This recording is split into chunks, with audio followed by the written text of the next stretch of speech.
Որն է սահմանը և չափանիշը բարիք անելու, բարիք անողը ինչպես վարվի, որ մանիպուլյացիայի չենթարկվի և իրեն անընդհատ պարտավորված չզգա։ Եթե հավատքի ընտանիքից, օրինակ եկեղեցու քույրիկ, եղբայր, գալիս է այսպես աչքերը մի քիչ ներքև է հառում, վիզը մի քիչ ծռում է, ասում է ես բարիքի մեջ եմ, օգնեք ինձ եւ այլն, մի հատ պիտի հստակ իմանաք ինչու է եկել այդ կարիքի մեջ, անպայման քննեք։ Եվ մարդիկ կան, որ չեն ուզում աշխատեն, բայց ուզում են եկեղեցին իրանց պահի։ Բնականաբար, այսպիսի մարդկանց պիտի շատ զգույշ լինեք օգնության հարցում։ Մենք սովորաբար այսպիսի մարդկանց օգնում ենք այնպես, որ մարդը սոված չմնա, այդպես ասեմ, բայց չենք օգնում այնպես, որ ինքը նորմալ ապրի։ Եվ մենք չենք էլ կարող այդպես օգնել, եկեղեցին բարեգործական հիմնադրամ չի, որ բոլոր աշխատանքից հոգնած մարդկանց ընտանիքները պահի։ Եկեղեցին պիտի դաստիարակի այսպիսի մարդկանց, որ աշխատեն։ Օրինակ մարդիկ կան ասում են, ես այս աշխատանքը չեմ անում։ Աստվածաշունչն էլ ասում է, ով չի աշխատում, թող նաև չուտի։ Ուրեմն եթե պատրաստ ես սոված ապրես, մի աշխատի։ Իսկ ով ուզում է ուտի, պիտի նաև աշխատի։ Գտի այնպիսի աշխատանք, կարծում եմ Հայաստանում այսօր աշխատանքի խնդիր չկա։ Կա խնդիր, մարդկանց ճաշակով չի աշխատանքը։ Բայց աշխատանքի խնդիր չկա, որովհետև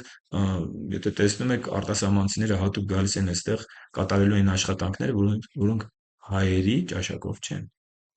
Եվ աշխատանք կա ու շատ կա աշխատանք։ Եվ գալիս են ու էլի շարունակում են գալ։ Խնդիրը այստեղ ուրիշ բանի մեջ է, որ մարդիկ ուզում են չաշխատեն ու ապրեն։ Իսկ Աստվածաշունչը այդպես չի սովորեցնում եւ մի տրվեք հարցունքներին, հուզմունքներին, անպայման լսեք մանիպուլյացիայի մասին պատգամը եւ այդպես մարդկանց սրտաճմլիկ պատմություններին զոհ մի դարձեք։ Երբ որ մարդը գալիս է ու զգում եք, որ արդեն մանիպուլյացիայի ես ենթարկվում, իմացիր, որ եթե դու տրվես այդ մանիպուլյացիային, դու չարիք ես անում իրեն։ Դու իրեն սովորեցնում ես, որ մյուսներին էլ մանիպուլյացիա անի, որովհետև ինքը հաջողվեց այդ հարցում։ Իսկ եթե դու իրական իր կարիքը կտեսնես, որը ֆինանսը չի, որը ապաշխարությունն է, այն ժամանակ քո օգնությունը կլինի իրական հոգևոր օգնություն։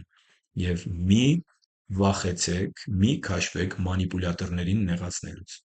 Անհնարին է, որ դու մանիպուլյատորին չնեղացնես, եթե ուզում ես Աստծո կամքի մեջ լինես։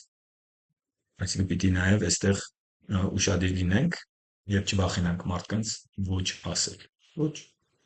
Սոված ես կարամ մի հատ մատնաքաշ առնեմ քեզ համար, 200 դրամը խնդիր չի։ Այսօր հաց կեր։ Կարամ ես 200 դրամի էլ պանիր առնեմ։ Բայց արի ես քեզ օգնեմ։